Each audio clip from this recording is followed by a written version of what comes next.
Trying to remember. What else did we put on our shopping list? Oh, what a mouth-watering smell. Paimon would know the aroma of biryani anywhere. Let's go get some. We can still add it to the list. Well, if it isn't the Traveler and Paimon. Wasn't expecting to see you here. Hello there. Oh, it's been quite a while. So you two are still hanging out together. Dia, didn't you say last time that you were gonna head back to the desert? I said I was going to resign from being her bodyguard, not that our friendship was over. We're still the best of friends. The Homayanis also still post jobs from time to time. Their pay is always generous, so me and the other mercs never pass them up. I told Dia to just stay at our place when she took one of those jobs a few days ago. My parents were delighted. They even said that it always felt like we were missing someone whenever Dia wasn't around. That sounds like something they would say, all right. They're always... Anyway, the job is already taken care of, so I was gonna head back to the brigade as soon as I finished a little shopping. But the master kept insisting, and I ended up staying for another day. You can stay for as many days as you want, Dia. Father hasn't even gotten around to treating you to his best dishes yet. You know I'm not the kind of person to stay put in one place like that, my lady. Don't worry, though. There'll always be next time. What? She said they'll treat you to the best dishes! I can't believe you can still refuse that! But wait. Didn't you say last time that you would take me on a trip to the desert? Why don't you just take me with you today, when you leave? There are so many places I still haven't visited yet. I'm sorry, my lady, but no can do. There's still a few things I need to take care of back at the brigade. Besides, the desert hasn't exactly been the most peaceful place lately. Oh, come on. Not this again. That's also what you said last time and the time before that. I know, I'm sorry. Just give me some more time, and I promise I'll plan the best trip ever for you. All right, fine. To be perfectly honest, it's not that I wanted to go, it's more like...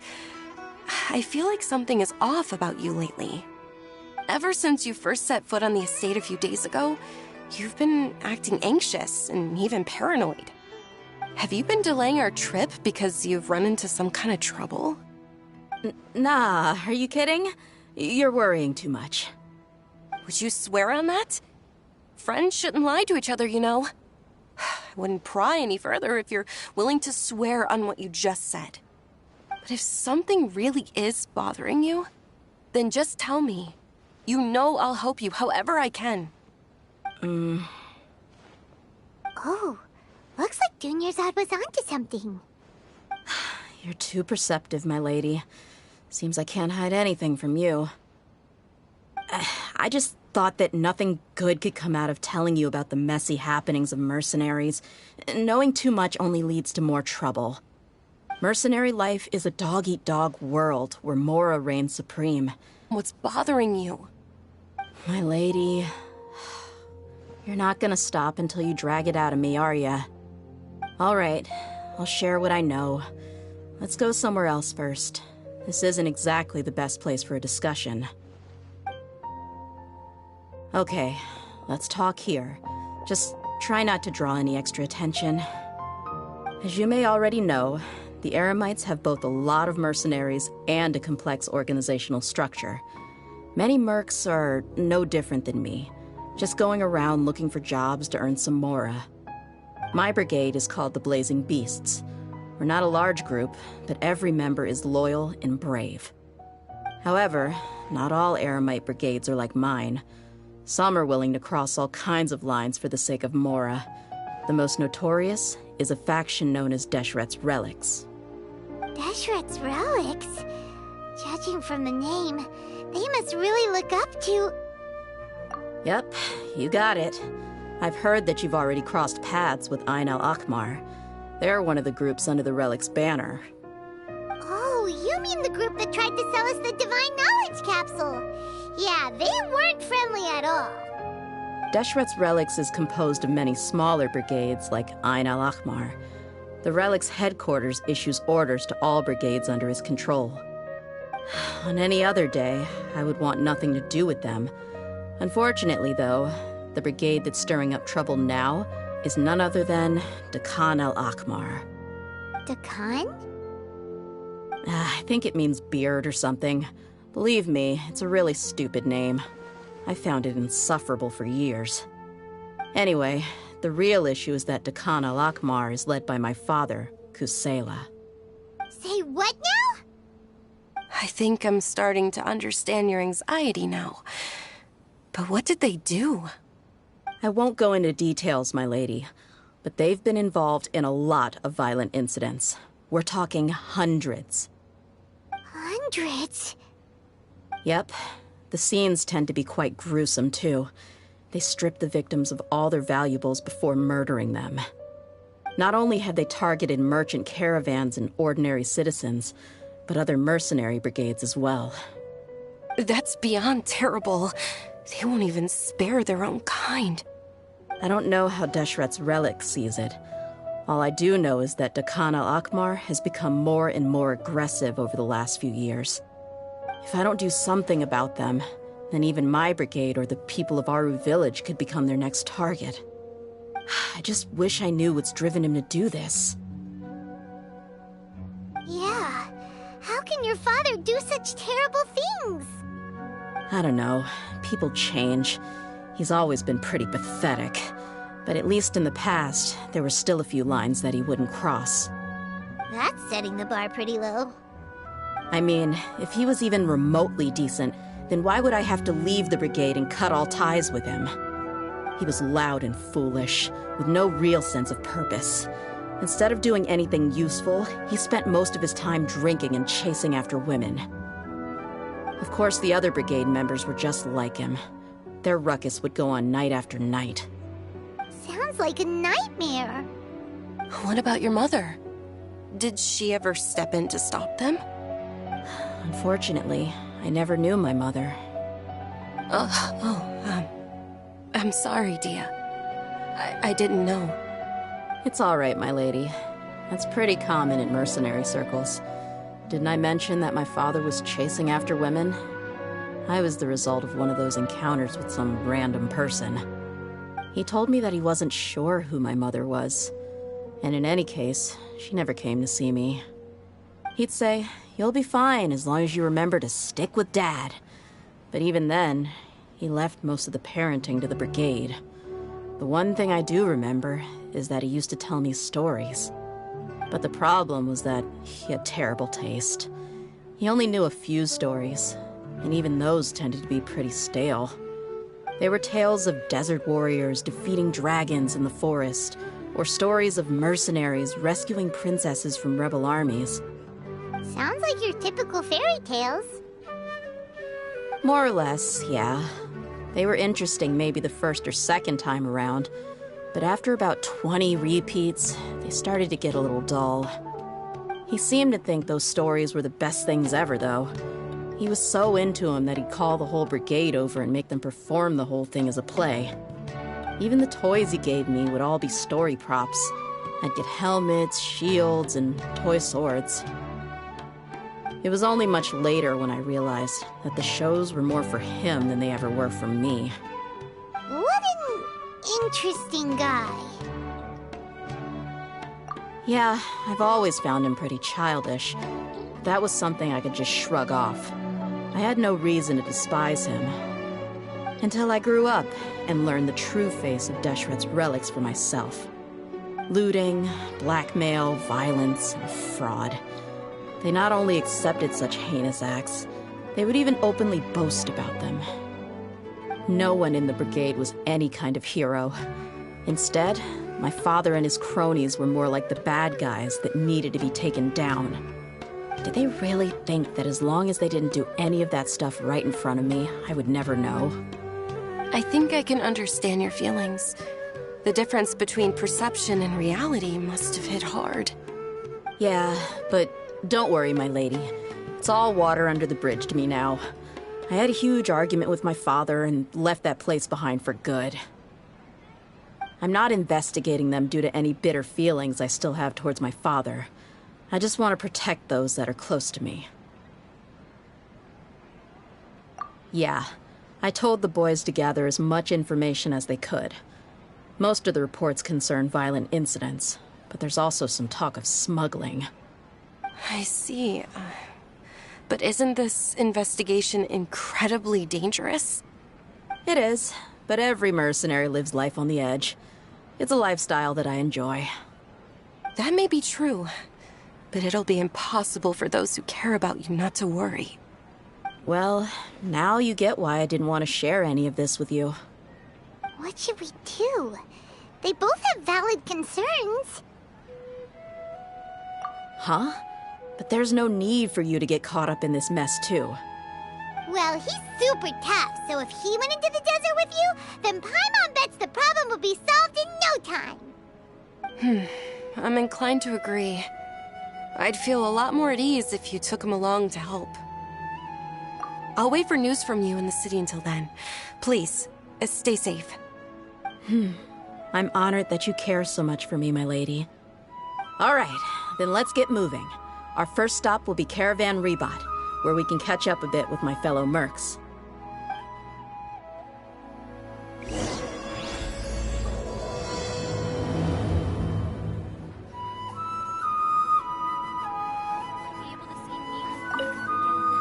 Please be careful. I'll stay in the city and wait for news from you. Just don't do anything reckless, all right?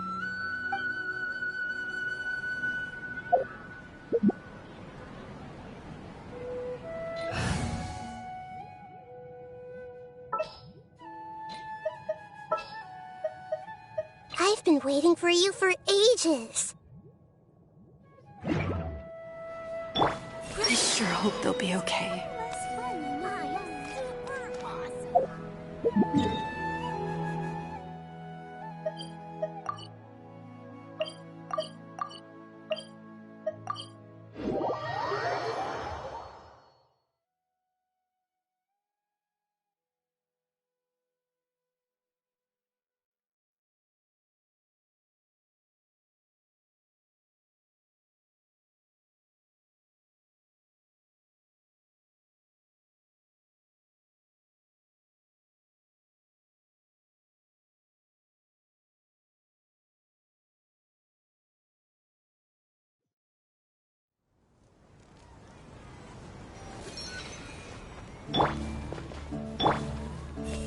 Everyone, I think something's definitely up with Dukan al-Ahmar.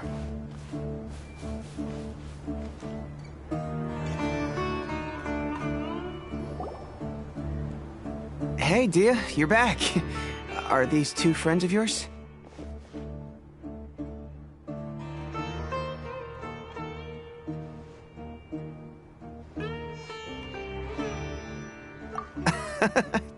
Likewise.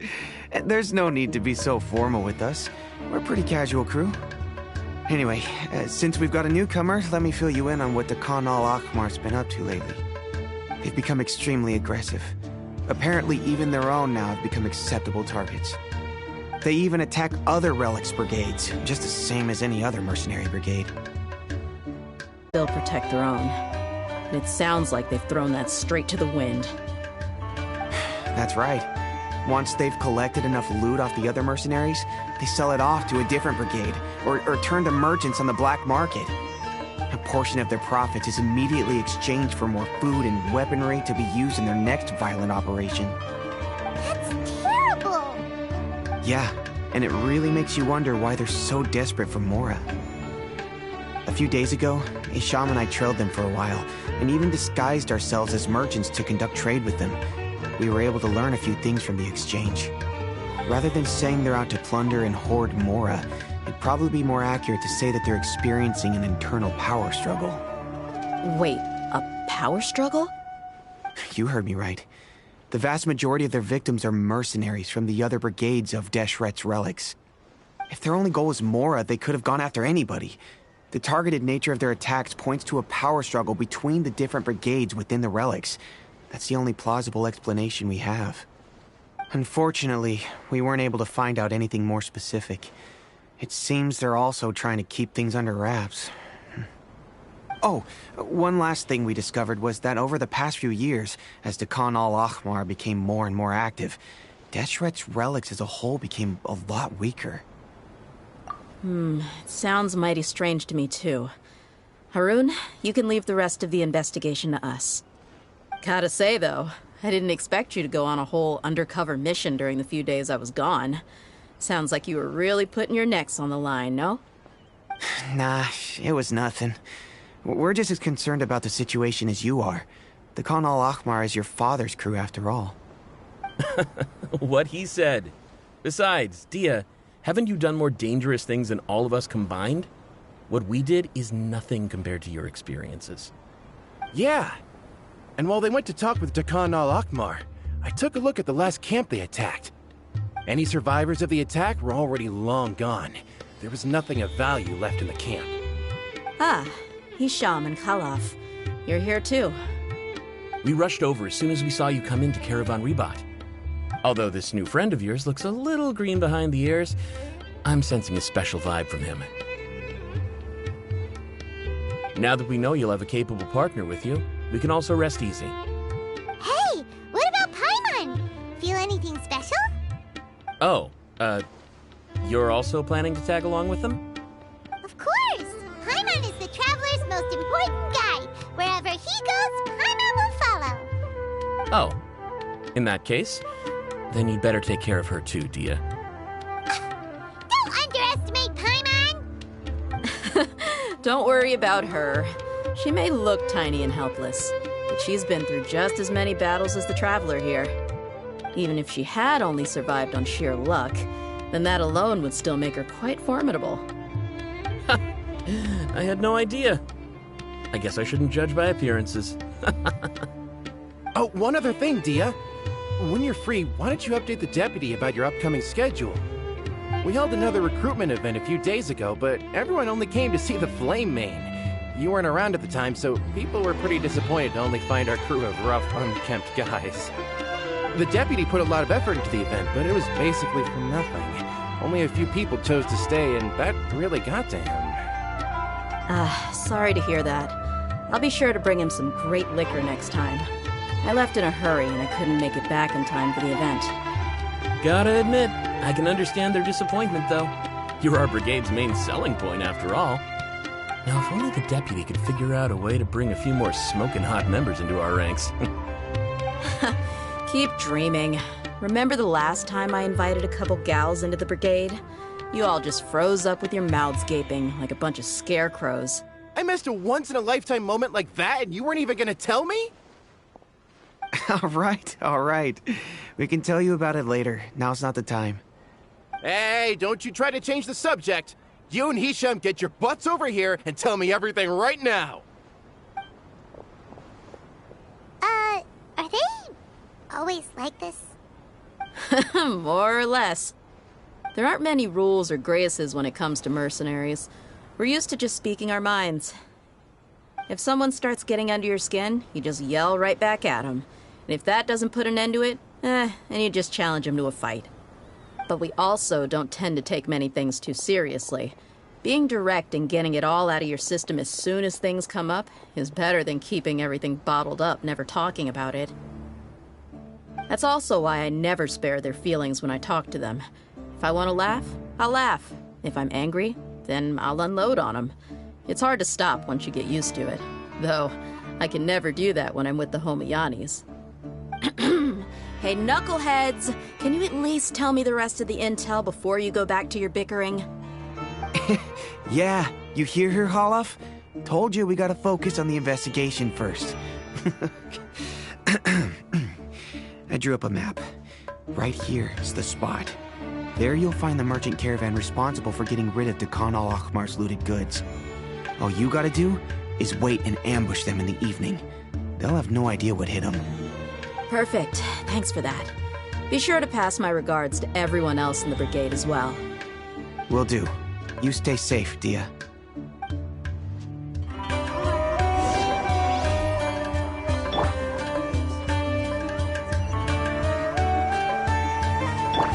I see everything. Come on. You can only trash us like this because you weren't there. How could I have missed a moment like that? Hey, Admit it, you would have just frozen up like everyone else if you were there. Now, like I said, the two ladies Dia brought with her were also like super mercs. I'm talking same level as Flame Mane here. Oh, you should have seen it. The aura of the two of them when they were standing together, it was incredible. I was just at a loss for words, that's all. Ah, so pathetic. Hey! Shut up!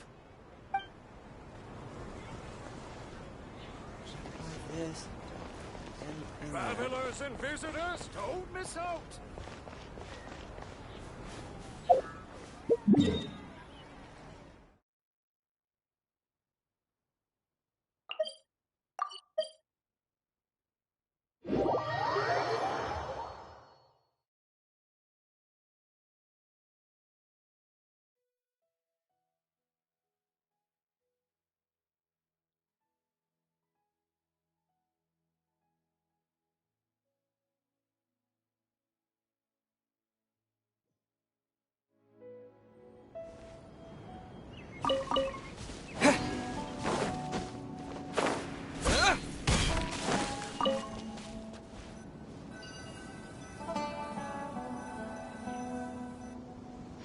This should be the place.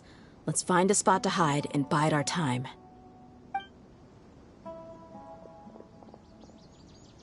It's gonna come down to a fight one way or another, so let's all be careful. no need to worry. He knows his way around a fight. I'm not worried about that. What I meant is that we probably shouldn't go too hard on the enemy. After all, we still need to get information out of them.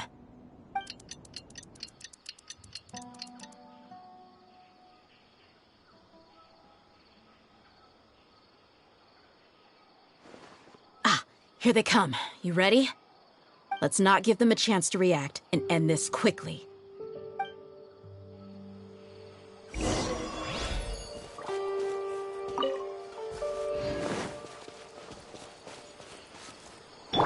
Everyone hold hands. That's close enough. Pin them down! Buckle up!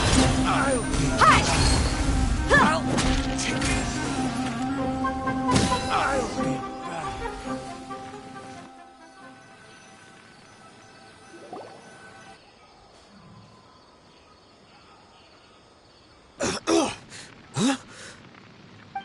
You're the Flame Mane.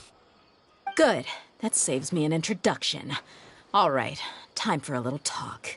Are you buddies with Khan al-Ahmar now? Tell me, what are they after? You know the code of being a mercenary just like everyone else. The first rule is to never divulge key information about our employer. What makes you think I'd talk? That might have worked on an amateur, but I know you're just looking to protect your reputation. Think about it, though. What's your reputation worth if you won't have the other tools you need to succeed in this line of work? Tools like, I don't know, your limbs or eyes? You've got 5 seconds. You might want to think twice about how much your employer's information is worth to you. Whoa!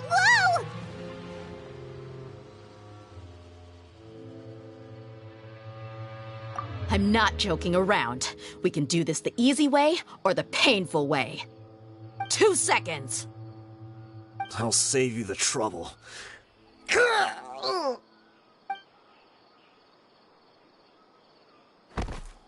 Huh? Are you crazy? He tried to bite off his own tongue. Quick, search the area for any first aid supplies.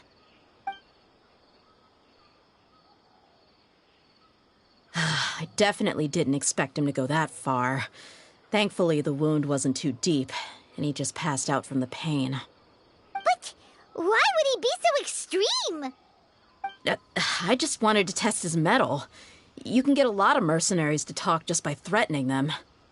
I didn't expect him to be willing to go through so much pain just to deny us some intel. Well, he's out cold for now. We could wait for him to wake up, but maybe it's not a good idea to interrogate him any further. What should we do? Yeah, don't worry about it. It'll be a waste of time to interrogate him again after that. He might just hurt himself again if we start asking. There are lots of goods around here. Let's search the area. Maybe we'll be able to find something. I'm really sorry.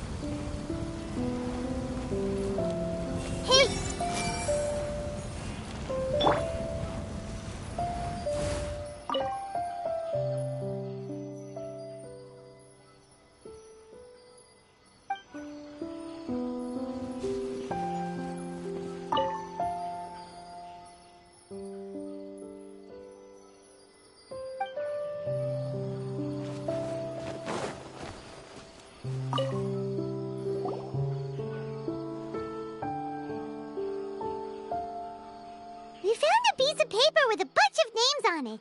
Maybe it's a record of something. Let me take a look. If this really is a merchant caravan, they should have a record of their transactions. Yep. I see an entry for Dakana Lakmar right here. Kusela, Idrisi, Bashar, and Takriti.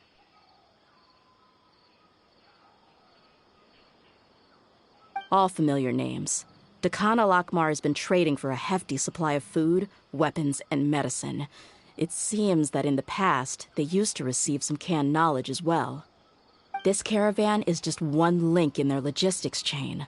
Once in the rainforest, the caravan will exchange the looted goods for Mora, and the funds will then be passed to a specific person. That person will then pack the caravan full of necessary goods, which will then be brought right back to Dakana Lakmar. Wait, why is there no Mora value recorded for the final transaction? No value? Yeah, every transaction before the last one was marked with an exact amount of Mora, but the final one, where they paid for everything to be brought back to the desert, was simply marked as delivered. Perhaps, but they couldn't have known how much they would make off selling the loot. Do they not care about profit margins at all? Anyway, the next part's the records of the goods themselves. There are a lot of entries. Everything was probably sourced from the rainforest. Huh? What's wrong? Shazaman Homayani? Homayani? You mean Dunyarzad's family? Could it just be another family with the same last name? I'd be surprised to find someone with the exact same first and last name. Shazaman Homayani is Dunyarzad's father, and the head of the Homayani family. What the heck is going on here? I'm sorry. You're right. I'll consider what we found and not jump to conclusions just yet. But what this piece of paper confirms is that the Homayani family has been providing goods to Dakana Lakmar. What if the Homayanis have been kept in the dark and don't know they've been trading with Dakana Akhmar? That's a possibility, but if that was the case, why is this caravan specifically named Shahzaman as their person of contact? They could have just as easily bought goods such as food and medicine directly from Caravan Ribat or Port Ormos. Yeah, funding violence and looting. The brigade gets the goods, and he is paid the proceeds from the sale of the loot. But why would he do something like this? It's not like the Homayanis are in need of money. I honestly have no idea. I've been to their estate many times, and I've never noticed anything suspicious.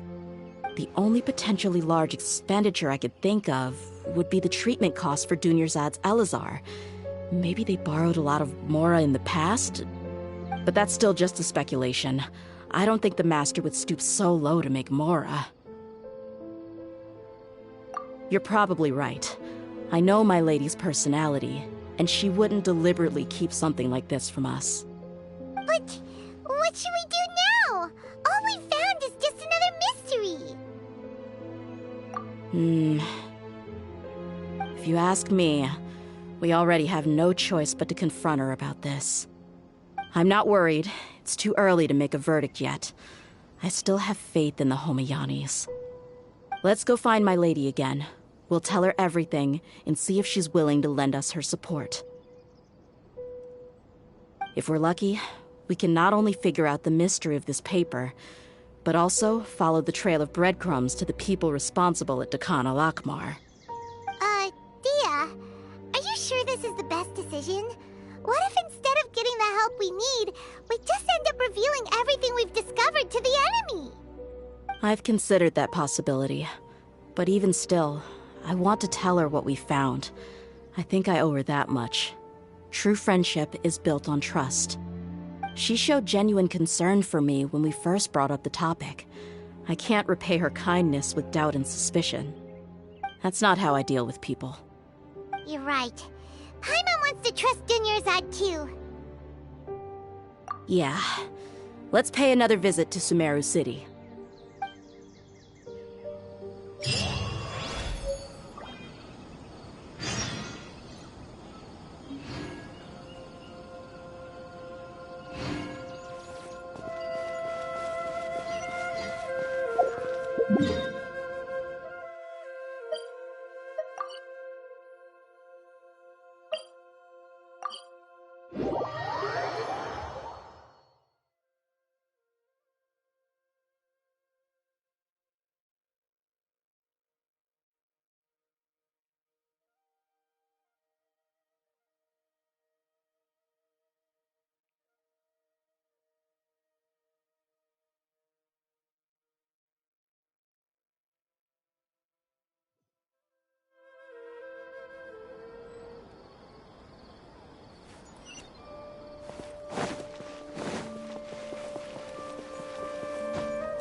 Can there still possibly be a good ending to all of this? They are father and daughter, after all.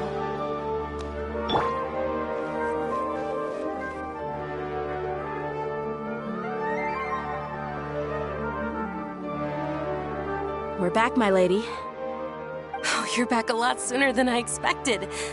You mustn't have run into any trouble then. Well, how did it go? What did you come up with? Actually, we're still investigating. It's just that we've discovered something strange. I see.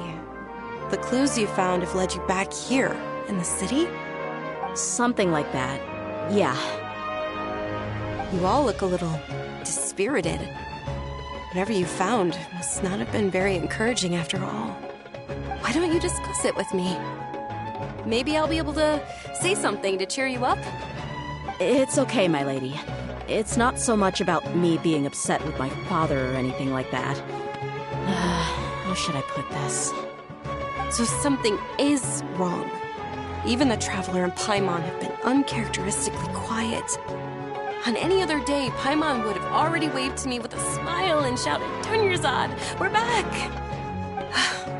So tell me, what happened? Well? My lady, please prepare yourself for what we're going to tell you next. It concerns the Master. The Master? You mean my father? Okay, I understand. Don't worry about me. I'll listen as attentively as I can. My father has been supplying goods to Dakan al-Akmar? Yeah, it makes as little sense to us as it does to you. I've never doubted the Master's integrity, so I'm having a real hard time rationalizing how he could ever support an infamous brigade like them. Maybe he's not actually aware of the full story and just stumbled into the deal by accident. I can't help but agree with the Traveler. Huh? You mean you feel the same way, Dunyarzad? Thank you for sharing all this information with me. Since you've told me everything you know, I should also tell you about some doubts that I've been harboring for quite a while. In the past, I thought that my father hired a bodyguard for me so that I wouldn't run away and get lost. However, there are plenty of capable mercenaries in the Corps of 30. Why did my father go out of his way to hire DEHYA? About that. Well, the Homayanis really needed bodyguards, so they reached out to the Blazing Beasts. Later, the Master told me that I was one of the best mercenaries he'd ever seen, and that I should stick around to become one of his bodyguards. He offered me a pile of mora, so I just signed on. Well, but that didn't really answer my question. Just think about it. Why did my father specifically reach out to the Blazing Beasts? Maybe the Corps of 30 just didn't have anyone available, or maybe someone recommended us. I've never given it too much thought. I think I get what you're saying. You'd think none of this was a coincidence. Precisely. At first glance, nothing seems strange or out of place. But there are many parts of the story that don't actually make any sense. If my father had always been in contact with Dakan al-Akmar, then it would make sense for him to bring DEHYA into our house. You mean the goal all along was to get DEHYA to be your bodyguard? No, that's too much of a stretch. I cut all ties with my father a long time ago. He has no control over my life anymore. But that still doesn't rule out the possibility that your father has still been trying to influence your life without you knowing. So, the Master was not likely an innocent victim in all of this? Sorry we put all of this on you so suddenly, Dunyarzad. It's okay, Paimon. I should actually be thanking you. Regardless of his reasons, if my father has truly been funding a violent group of mercenaries, then it's my duty to bring him back to reason. But is that really the right thing to do? My father has committed many atrocities and deserves all the punishment that he has coming to him. I have zero sympathy for him. You may call me an ungrateful child, but my feelings will remain the same. However, the Homayani family has treated me with nothing but generosity and kindness. If we decide to investigate this further, we could end up implicating the entire Homayani family. I would be biting the hand that's fed me over all these years. DEHYA. It's all right, DEHYA. If anyone were to ask, you could always just say that I'm the one who instructed you to get to the bottom of this.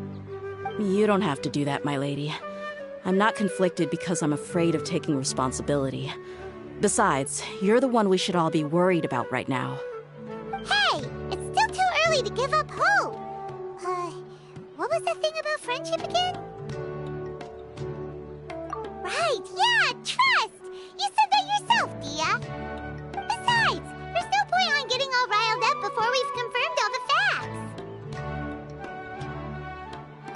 Thank you, everyone. That makes a lot of sense. I guess I should always remember the trust that I've placed in people. In which case, my lady, could you ask the Master to come out and have a chat with us? Sure thing. I also hope he'll be able to give us a logical explanation. Let's meet at the usual place then. Usual place? Oh, right!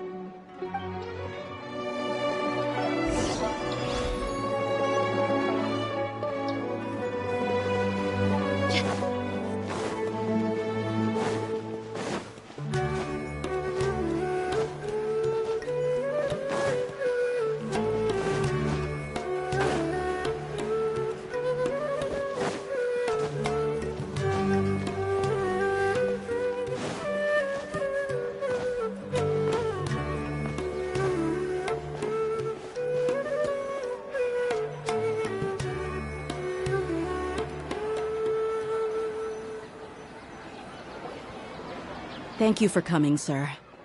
Please allow me to introduce these two. This is the Traveler, and next to him is his travel companion, Paimon. Ah, yes, my daughter has mentioned them from time to time. It's a privilege to finally meet them in person. But we may skip all the pleasantries for now. What is the important matter you wish to discuss with me today? Well, we wanted to bring this transaction record to your attention. There's something on this record that we're all pretty curious about. So, that's what you found? Huh.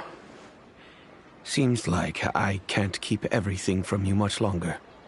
If you wouldn't mind, we'd like an explanation. Well, it's a long and difficult story.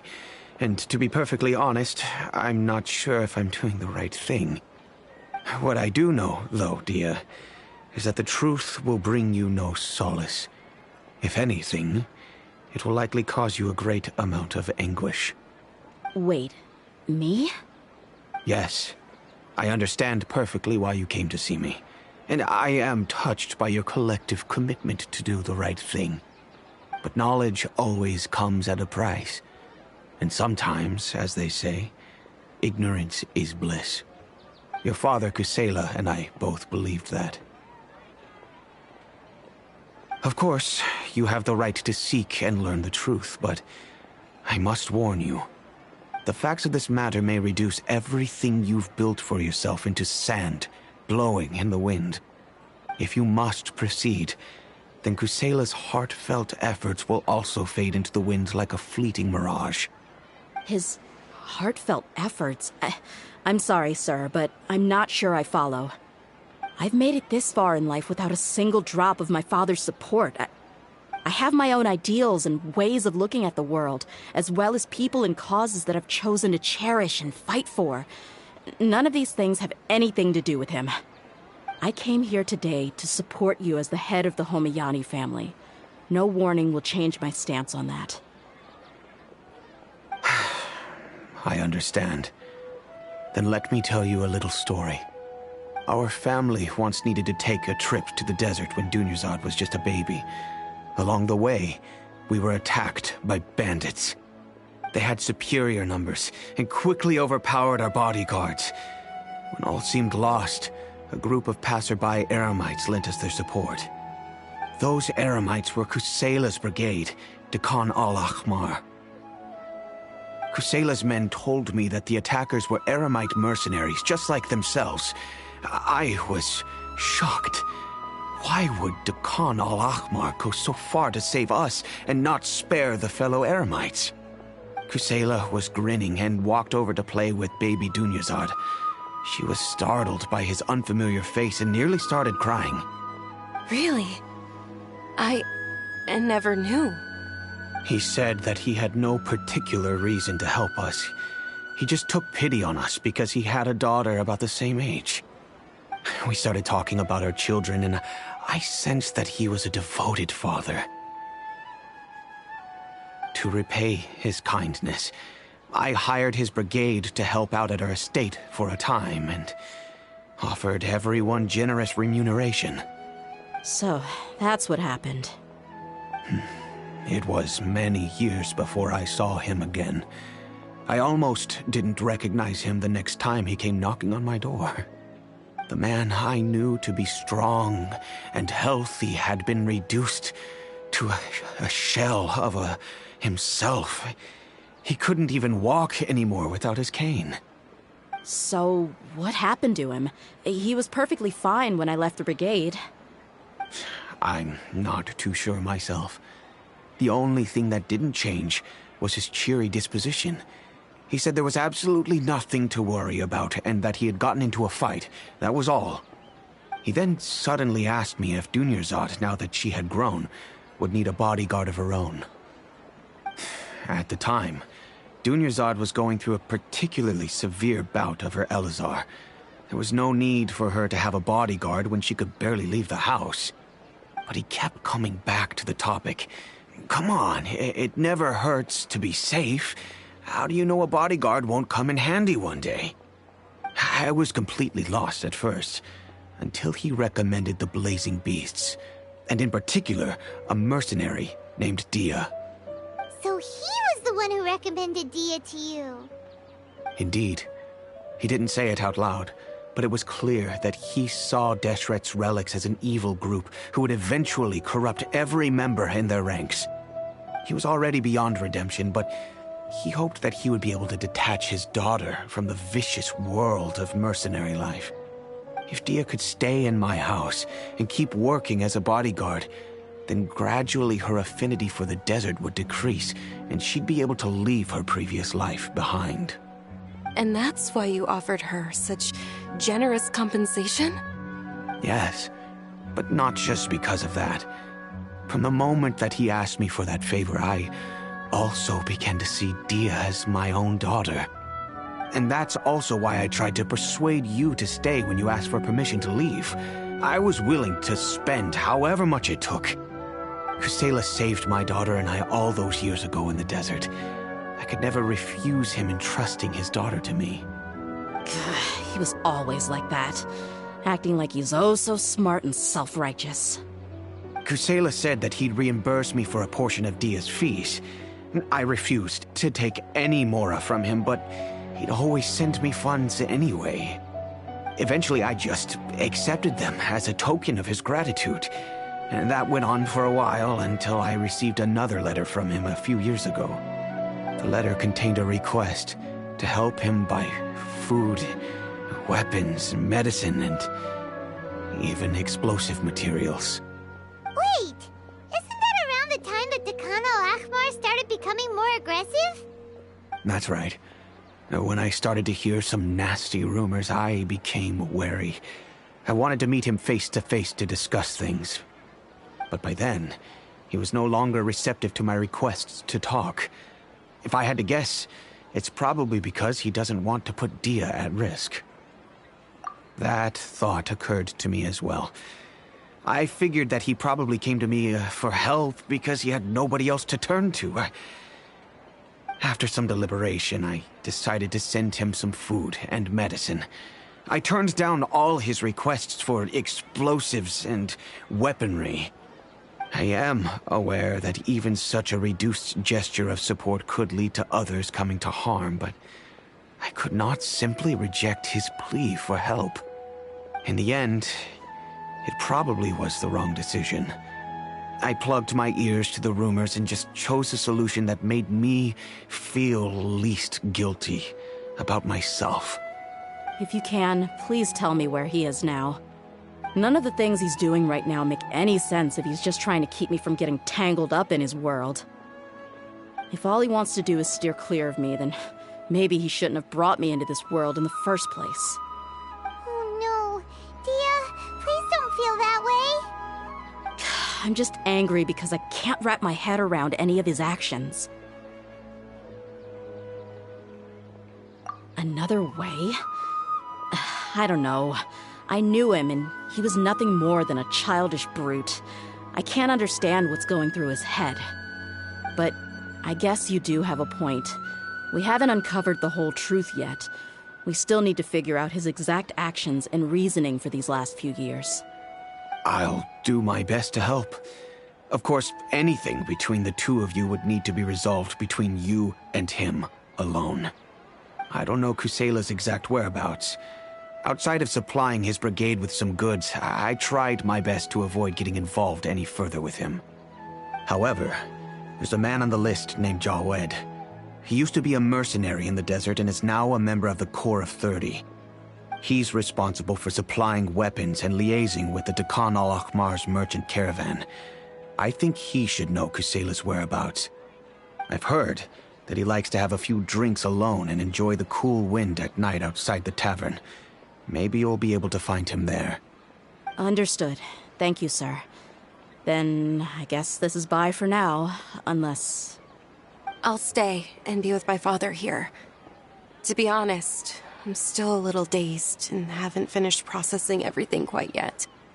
My father has indeed done something wrong, but if I think about it, I'm also not sure if there was a right way to handle this problem.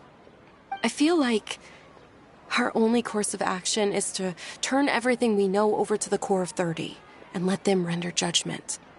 Yes. I am prepared to accept whatever verdict they choose. It's time to face my mistakes.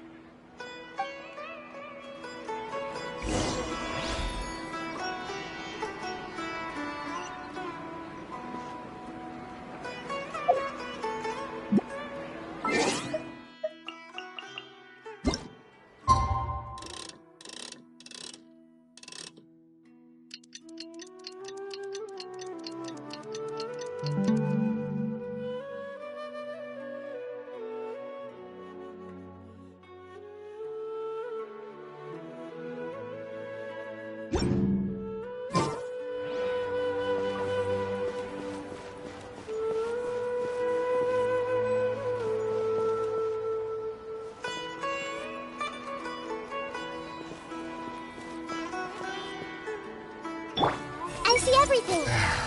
That's the good stuff. Nothing tastes better.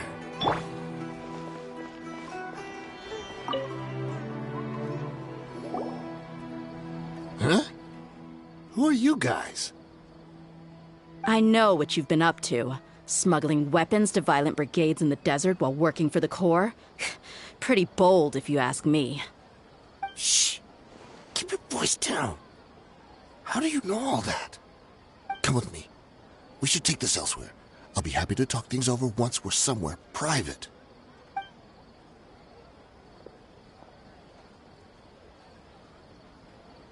This place should do. All right. Back to my question. How did you all know about me? Don't worry about that for now. You know what kind of punishment you'll face once we report you to the Corps, I assume. Wait. There's no need to jump the gun. Let's talk this out. What are your terms?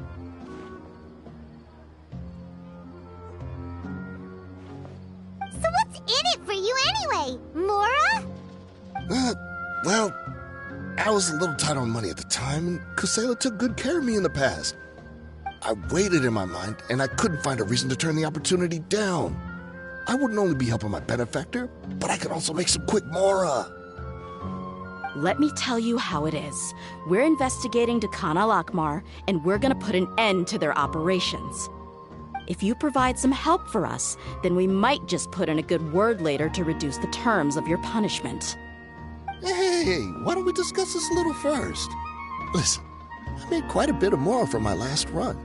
Just give me a number, and I'm sure we can... Shut it.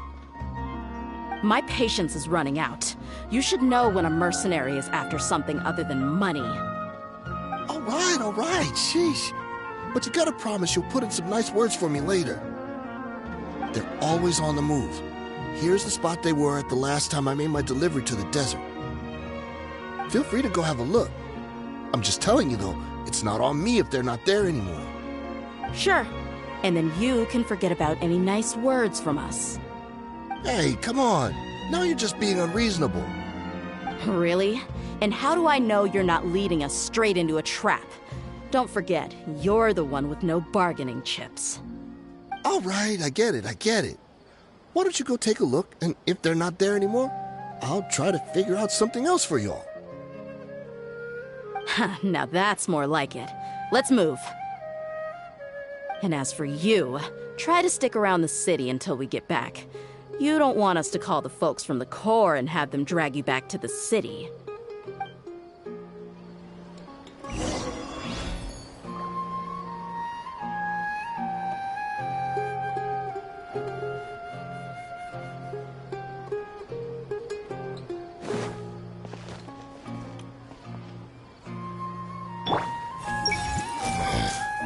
Just my luck. How did I get caught by her of all people?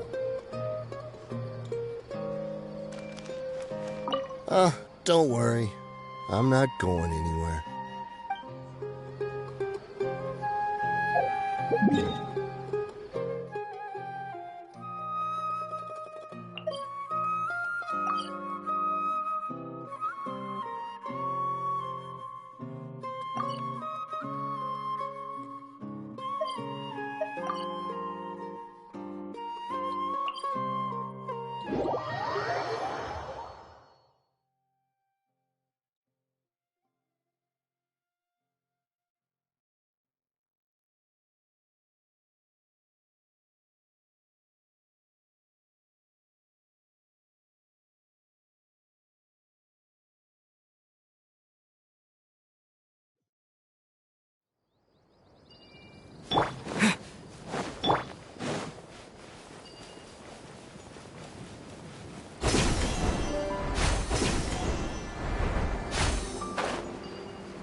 Seems like we're in luck.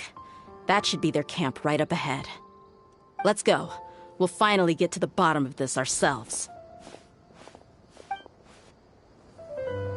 I'm here to see Kusela. Tell him to get out here.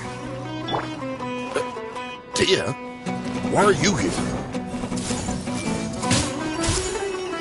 Make yourselves a home. Where do you think you're? Grant us your blessing!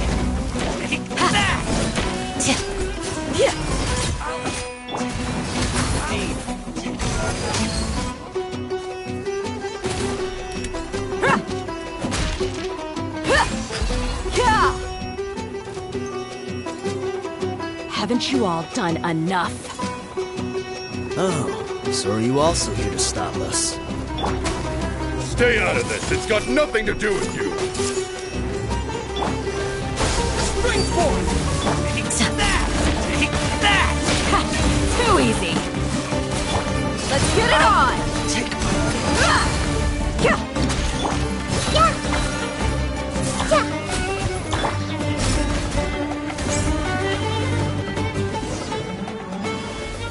You're exposed!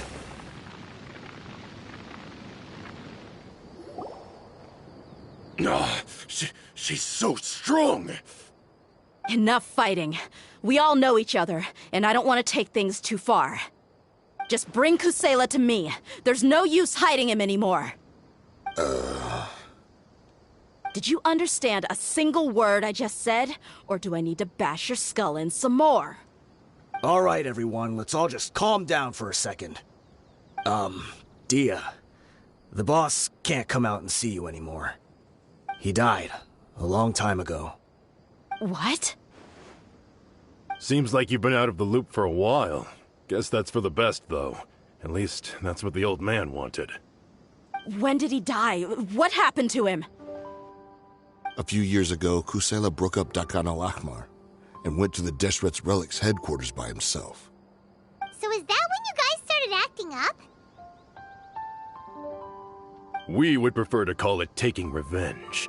Every last person in Deshret's Relics must pay in blood for what they did. Let me start from the beginning. DEHYA, do you know how the head of the Relics maintained order internally? Overwhelming strength and unquestionable authority? Those were a part of it, yes. But just those on their own weren't enough. They had another tool at their disposal. They called it a person's record.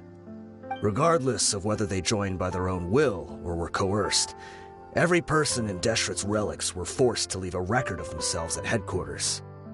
Whether it be their deepest sin, some unforgivable act, or their most immoral exploit, the records serve both as a symbol of loyalty and the perfect material for blackmail.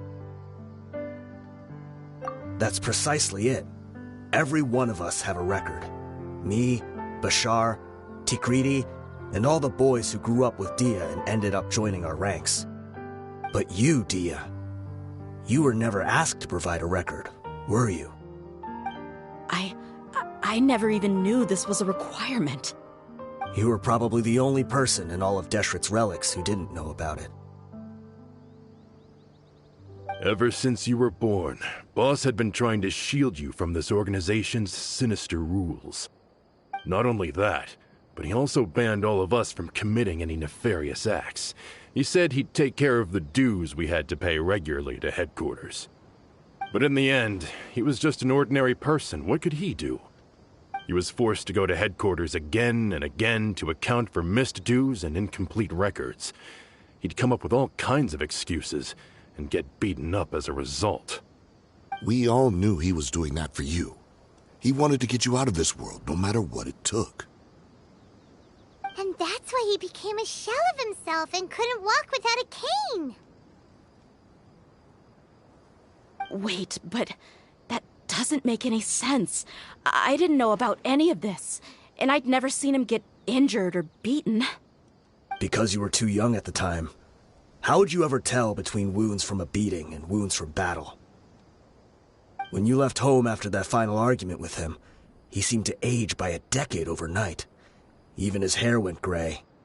So, even the blazing beasts were... Yep. It was all his doing. Had he not arranged them to come to you, you probably would have been reduced to a pulp before you ever left the desert. A few years ago, Boss said he needed to make another trip to headquarters. He was already pretty weak then, and we all assumed he was going to get beaten again. I suggested that he hand the role of leadership over to me, but he said there was no longer any need, since the Khan al-Ahmar would soon be no more. His words made no sense to me, but that night, we heard that a massive fire tore through headquarters and razed everyone's records to ash. Everyone gained their freedom that night. Many members fled, not just from our ranks, but from the other brigades as well. But how could we leave with a clear conscience? All of us who knew exactly what had happened. The boss can't have just died for nothing. Those heartless jerks at headquarters took him from us. From that point on, the sole purpose of the Khan al-Ahmar became revenge. The big fire that Boss started was quite a blow to headquarters' strength. It's given us the opportunity to launch our attack. Even though we're outnumbered, we vowed to see our revenge through to the very end. There were people from headquarters who changed their names and went into hiding. Some fled to other brigades, and others escaped to the rainforest. But we won't let any of them escape our wrath. They'll all pay for what they've done. We've suffered plenty of losses as well. To keep going, we need an enormous amount of supplies, from food and medicine to weaponry and explosives. All we can do is exchange our loot from Mora, and then use that to get supplies. We forged Boss's handwriting and sent out many letters to his former friends. Thankfully, many people were willing to come to our aid. We were also able to attract many mercenaries who shared our goal. We've endured unspeakable pain to win many impossible battles. Deshret's relics have become weaker and weaker, and now we finally have an opportunity to directly strike their headquarters. Paimon doesn't know what to say anymore. We do know right from wrong, but we were sinners from the very beginning. We do not deserve the freedom that the boss won for us with his life. Boss always loved his old-fashioned hero stories. Those tales about sacrificing yourself to save the world. We used to always laugh at him for it. But in the end, he really went and lived those stories out himself. As for me, I never considered myself a hero. We're all the lowest of the low. We have no right to even imagine such an existence. But maybe those hero stories he liked foreshadowed everything that was to come. The spirit of the hero touched all those he had saved, and more people joined his cause. Maybe we were all just acting along with the play in the beginning. But as we acted the parts and recited the lines, we were drawn in. And now, we want to see the story through to the end. I'm sorry, DEHYA. I know you always found us insufferable ever since you were young. Just think of this as a madman ranting. I'll go with you. Huh? DEHYA? You want to go with them? I grew up with these guys, and I know they're not bad people. It's just that some situations get so bad that it's difficult to tell good from evil. All I know is that Deshret's relics must be destroyed. Furthermore, I want to go see the place for myself. I want to know if my father is still there. I know you don't want to get involved in this, so there's no need for you to tag along. I can do this on my own. Yeah, Paimon feels like we'd only regret it if we don't see this through to the end. Thank you. We'll be a lot stronger together with you. I bet Boss would lose his mind if he ever knew you'd join us at the very last moment like this. Considering all the losses and injuries we sustained, we can't afford to turn down someone as powerful as you. He can think whatever he wants. But the fact is, I owe him this much.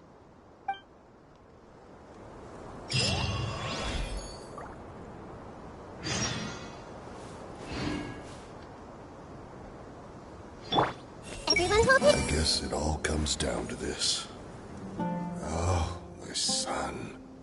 I see everything. Deshret's relics are about to become history.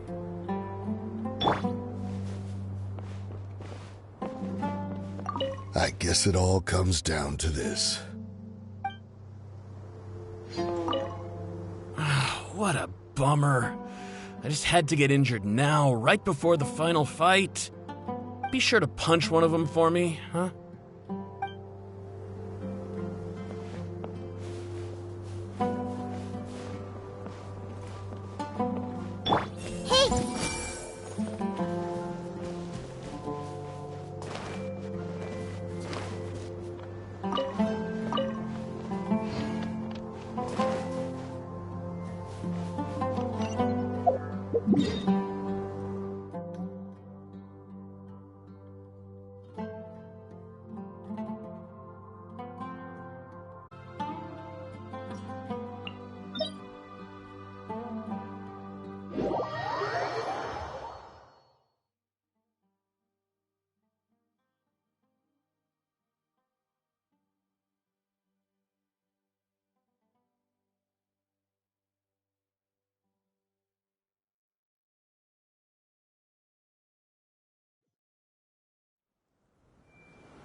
On the way here.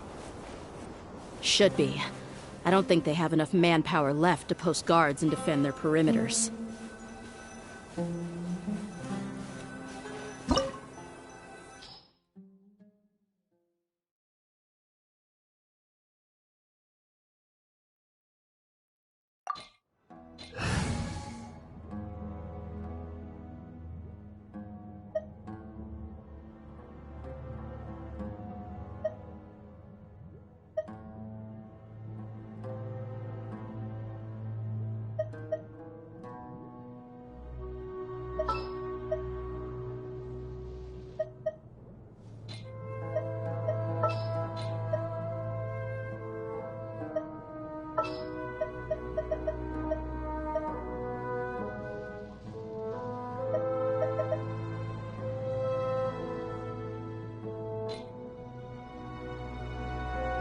Wait for my signal.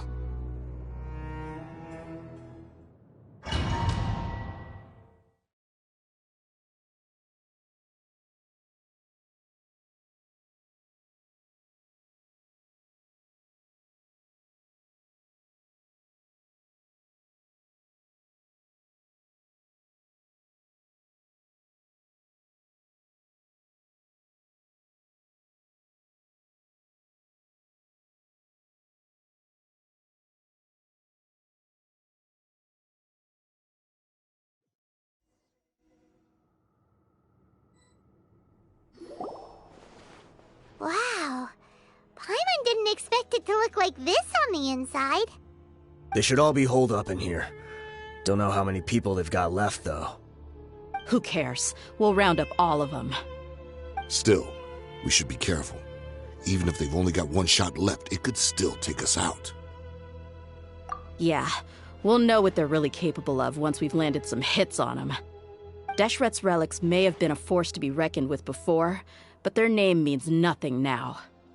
Yeah, they don't stand a chance with you here. I'll take the lead. I've been here once before.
Easy. We shall prevail. I'll be back. I'll take pulverize. Buckle up. Ha!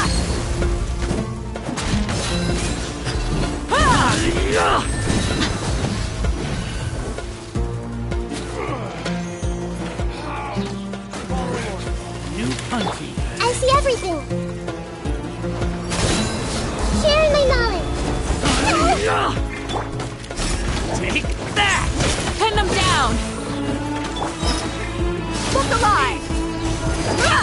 Stand with me. Out of my way. Well, Do your work.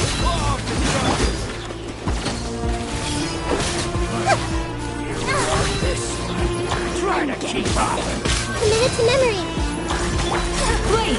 Hear my grip.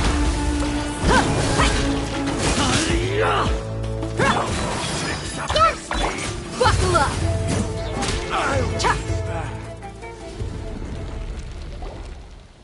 This way, follow me. We're almost there. Wait!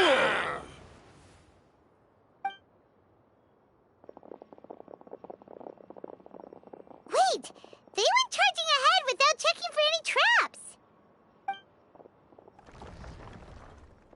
Hey, you guys okay? It seems like we just got trapped in here. Don't think we triggered anything else. Watch out, the enemy's coming from ahead. Well, now that things have come to this, seems we'll have to fight our way through.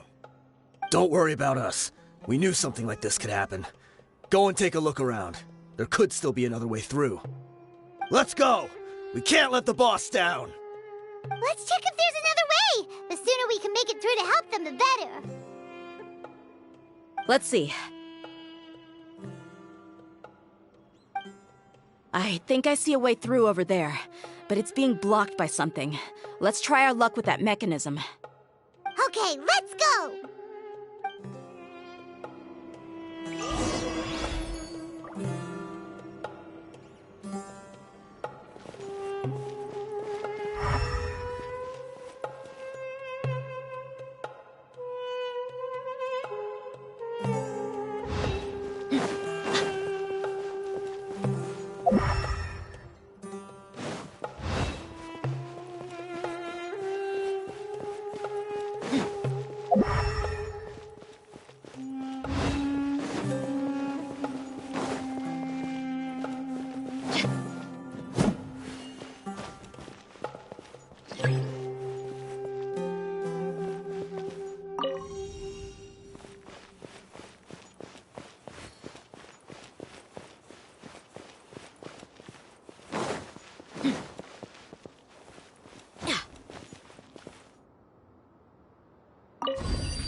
exposed!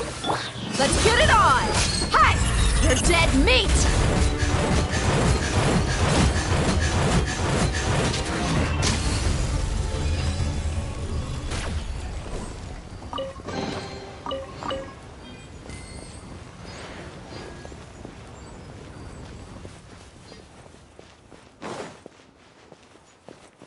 Another mechanism like the one before, but this one's being blocked off in the middle. We just need to adjust it a little.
Everyone hold hands! The Temple of Wisdom! Pin them down! Buckle up! Ah! Our bond is strong! Yeah. Ha! Too easy!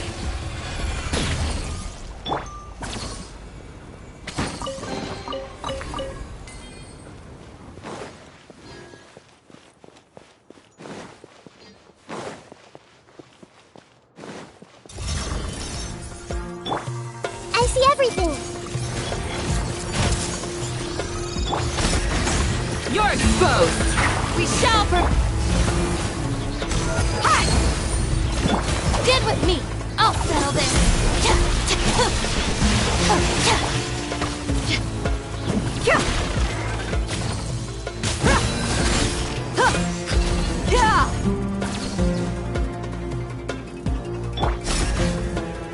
Pin them down! Look alive!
I wasn't expecting anyone to make it through from the other side.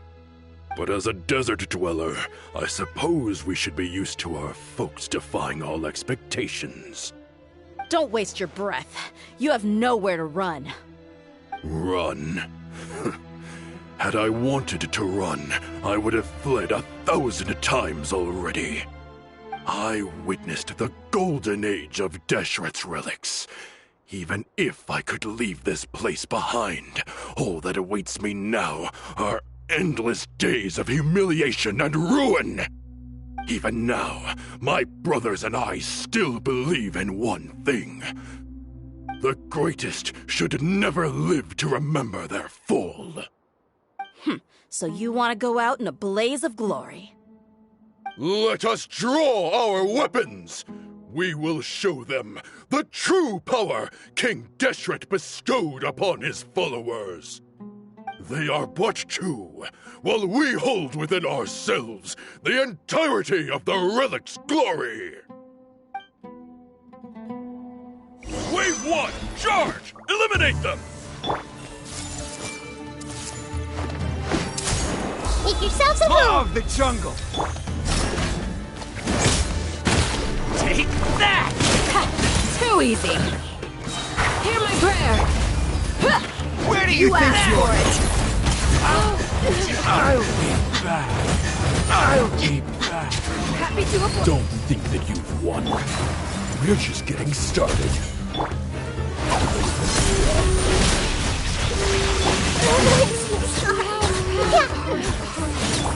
Yield. Now you're testing my pain wheel. Needs to again. Share my knowledge! You're exposed. King Deshret will not abandon any one of his followers.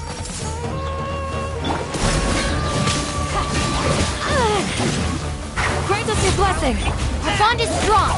Lightning? Now you're testing my pain wheel. Hi. Gloves off. Again. Brothers! This is where we'll prove our faith. You all just want to die? None of us plan to leave this place alive!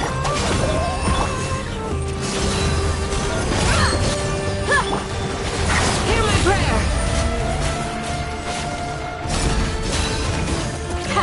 Too easy. You asked for it. The golden slumber.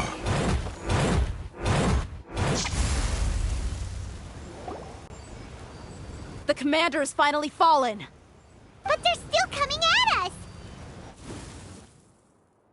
This place is like a gladiator's ring. They just keep coming no matter how many we beat! Yes, keep fighting! There's no need to fear, and no need to back down! This is our last stand! When the next wave comes, try to draw away their attacks. I'm going to see if I can take out that high platform.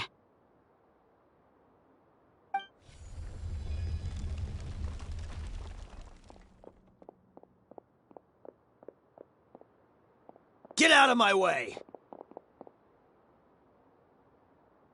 Come and face me, Michel!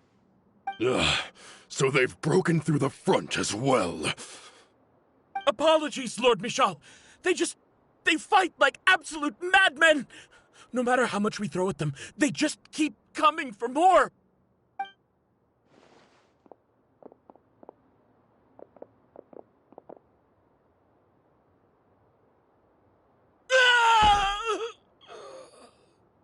So, it would seem like this is the end. Time to pay for everything you've done, Michel. You think I would give you that opportunity? I will be buried in the sand alongside all the rest of our fading glory.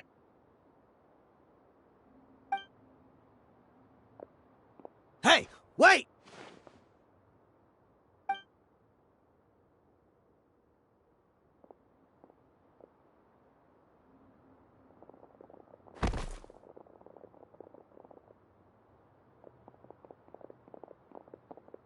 We were too late.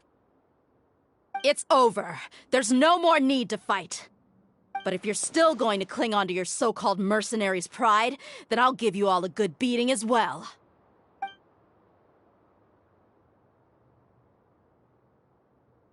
Hey, Dia! I found the mechanism. I'll get you all back up here right away. Let's go.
are you filthy rats? And why are you always pestering us?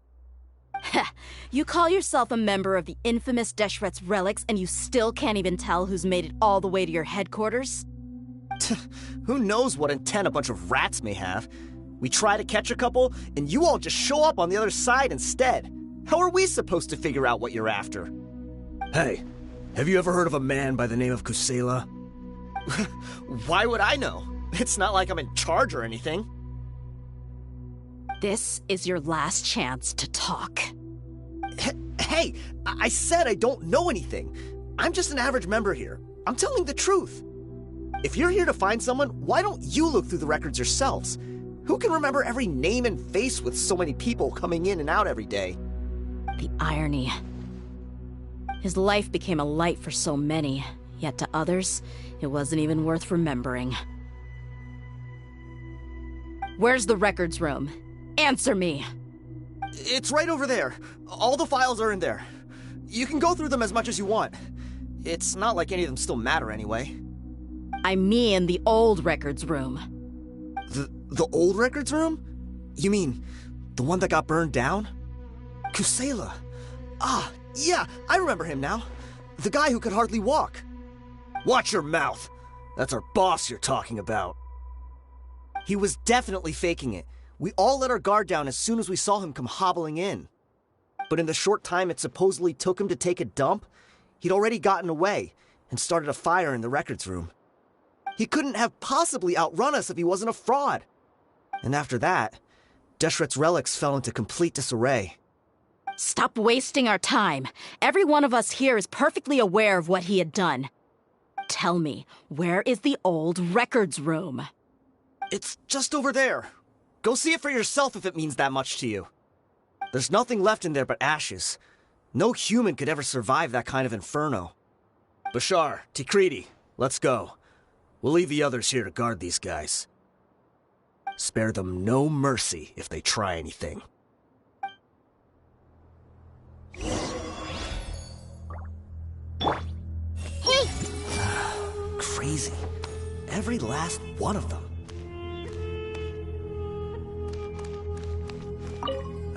I've already told you everything I know. Can't you just leave me alone?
So, this was his final destination.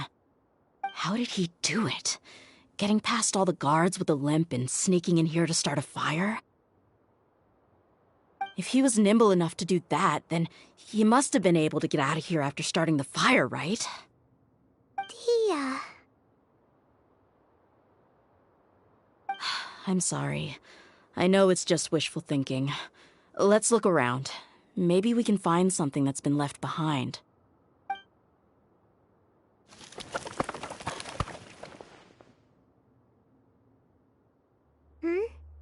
Is this a cane?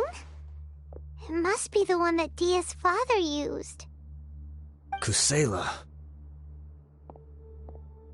Thanks for everything, boss. We're fortunate to somehow find that cane after that fire.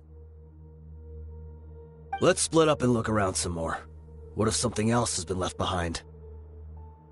But what else could survive a fire like that? Huh?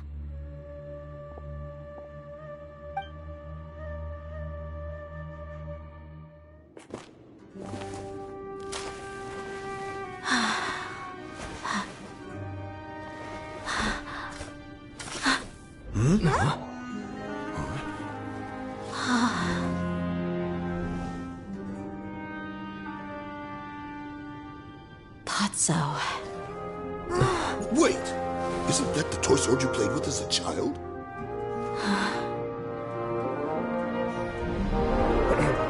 The dragon is no more, for Princess DEHYA has slain it. Its head now hangs above the city gates. Her bravery has brought eternal peace and prosperity to us all. DEHYA, come on. This is the most important line. You can do it. But DEHYA, you defeated the dragon. Everyone's waiting for your speech. Still too shy, huh? All right, I'll do it. I hereby proclaim our victory. Evil shall plague us no more.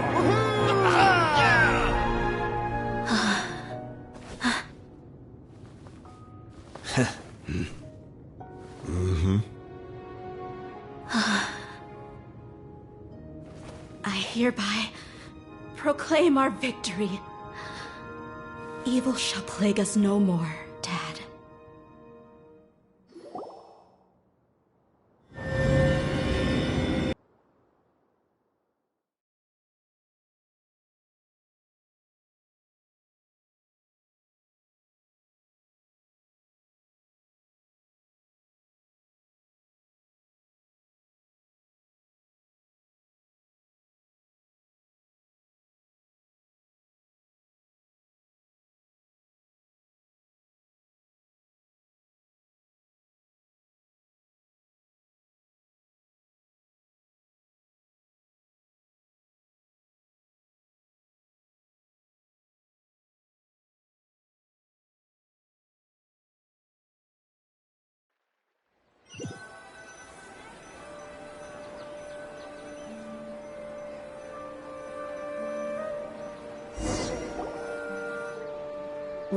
What's this? Don't you remember? You asked Paimon what she would do if she were to wake up tomorrow with loads of money. And Paimon said that she would get boatloads of tasty snacks. You looked super confused at the time, but said it was an adorable thing to say. These opportunities don't come by often. So today, Paimon's gonna treat you to a special crash course on Paimon's life philosophy. Hey, come on! Paimon's not that stingy. Anyway, the point is that you should eat to your heart's content. You'll feel better for sure once you've gotten something in your tummy. Dunyarzad will also be here shortly. She's already heard that we're back. Aw, thanks, you two. Honestly, this is very unlike me. I just had a lot on my mind on our way back, so I didn't know what to say. My chest was filled with all kinds of intense emotions. They just shook me even more than all the feelings we've shared during our previous adventures. But when everything came to an end, those emotions also vanished without a trace, and I was left feeling more empty than ever before. It was as if I'd lost the thing that was most important to me. Yeah, you're right. To many mercenaries, Mora is the most important thing in the world. But perhaps to us, it's the most worthless thing of all. Idrisi and the others all used to say that they would quit if there was no Mora to be had. But when it came to avenging my father, there was no Mora to be made anywhere. My reality shattered when I found out that the father who always told me hero stories was in fact a bad guy. But look at me now. Am I any different? Despite all my promises about never forgiving him and never trying to understand him, I still went to such lengths to find out the truth and nearly even shed tears for his sake. We're hypocrites, all of us. Yeah, you're right. It's just a pity that we often only recognize our true feelings after it's already too late. You're back! Are all of you alright? Ah, there she is. Yeah. Many people from the Corps of 30 came over, and I just wrapped up everything with my dad. All I can do now is wait for their verdict. Huh? DEHYA, you're looking quite down again. Paimon will explain. A lot happened while we were gone.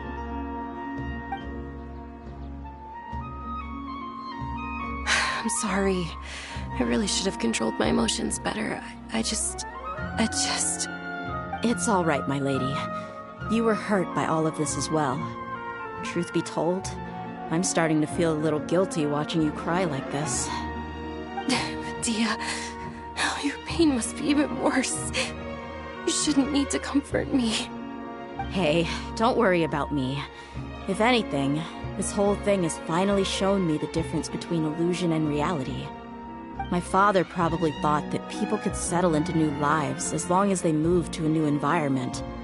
That thought has even crossed my mind a few times.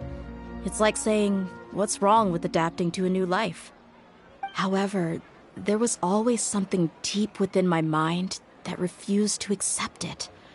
This impulse brought me great turmoil, and even made me feel ashamed for turning my back on your father's kindness. But now that I consider it again, it all makes sense.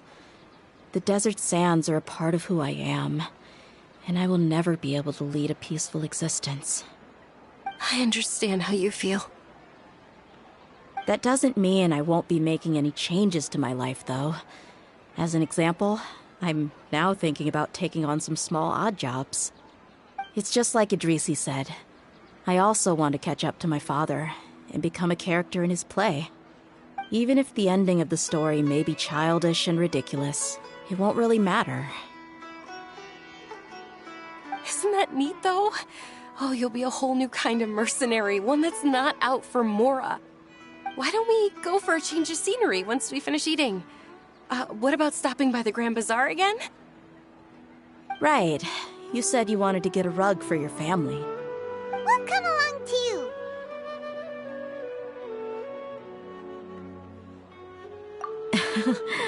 I can't thank you enough for taking care of me this entire time.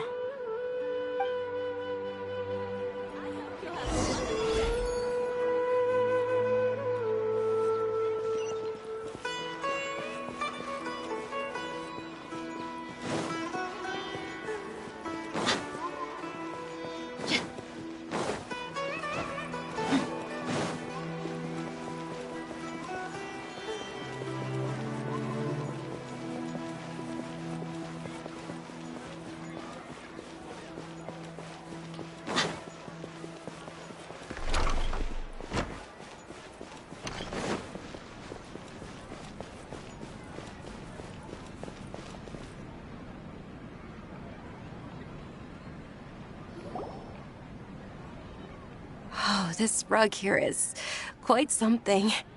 The craftsmanship is exquisite, and the fabric is also of high quality. Ah, here you are. Finally, I found you. Hey! Aren't you that mercenary who bit his tongue? You can still talk? Wait, are you here to take revenge on us? What are you talking about? Do I look like I could take you all in a fight? I just came here to give you something.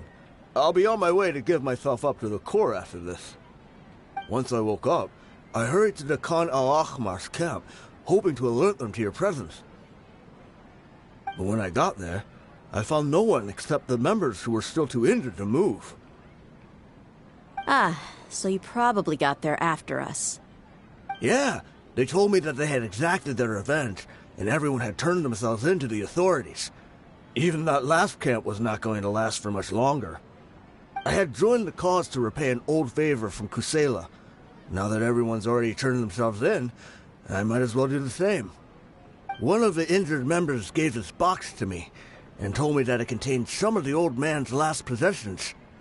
Everything left in the camp will get confiscated, so I figured I should get this to you before the Corps could get their hands on it. Thank you. No worries. We are all just living our own truths. There's no need to comment or judge anyone for it. So this box contains everything that Dia's father left behind. Huh. It feels lighter than expected. Well, back in the day, the first thing he did with any Mora was spend it on things like drinks and meat. But let's see what's inside. What's this? It's just a bunch of junk. It kinda stinks. Perhaps it's just been left unopened for too long. A handwritten copy of a storybook. The paper's already yellowed, and it looks like it's about to fall apart. It was against the Academia's rules to possess books for personal use. If he was going to break that rule, he could have at least copied something useful. That probably means this was really important to him. And here are a few bags of children's snacks. The packaging's completely deteriorated. Maybe that's where the smell was coming from. Did he get those for you? Yeah, but here's the thing, though. Even when I was a child, I was never a fan of these kinds of snacks. He'd always say that he got them for me, but in the end, he always ate more than I ever did. Who even leaves snacks in a box like this anyway? Isn't that just common sense? Forget it. Let me see what else is in here.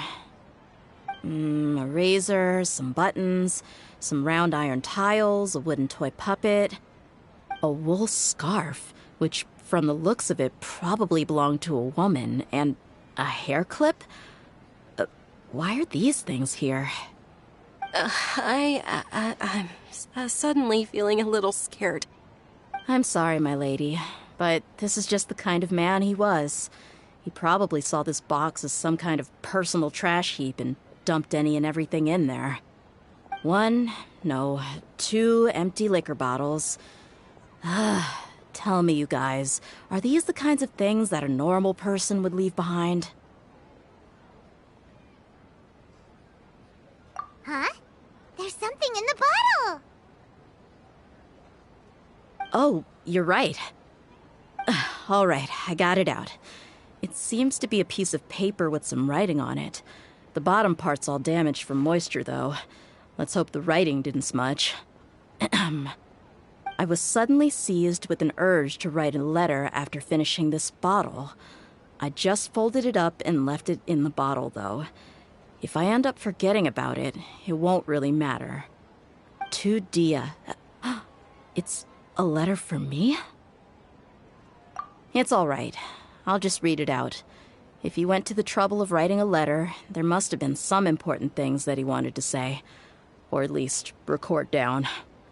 My condition's becoming worse and worse. Can't even walk without a cane anymore, much less go out and have fun. Guess I don't have many days left.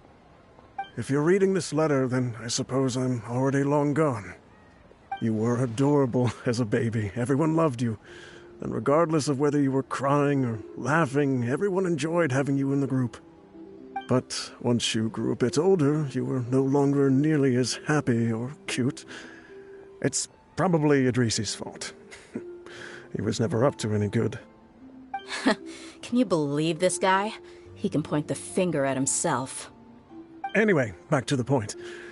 To summarize, I'm writing this so you would know not to feel sad for me, even if you end up finding out the truth. The reason being that I was never your father to begin with. Wait, what? Surely, he must be joking, right? I don't know. I was quite formidable when I was young, and 100 times cooler than some so-called flame main. Really felt like the whole world was under my feet.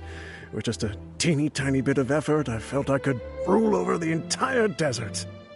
But as fate would have it, I went out into the desert for a drink one day and discovered a baby in the sands. It was you. You were just lying there, small and helpless. You were so tiny that if the wind blew for just a little while longer, you would have been buried forever. but your cries were so loud they made my head hurt. Now that I think of it, you really were a bundle of energy. Sounds like he's serious. I told Idrisi and the others that I had slipped up with a woman while out and about. None of them even doubted me. I'm sorry that I had to lie to them for so long, but I really had no other choice. I was their most esteemed leader, after all. It's not like I could just tell them that I suddenly wanted to play at being a father. At this rate, I'll puke up all the liquor I just drank from this bottle. Anyway, Dia, you possess the kind of freedom and kindness that we could only dream of.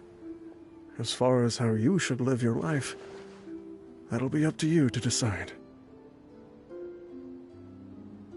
That's the end of the letter. In the end, he was still thinking of me as a little child. I suppose, or I would have suffocated under the sand a long time ago. He was a good father to you.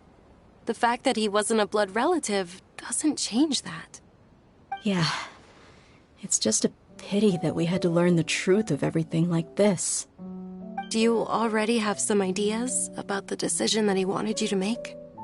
I do.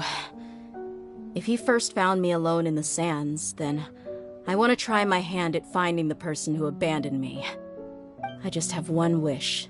To tell them a story. That there once existed a childish and foolish jerk with a heart of gold.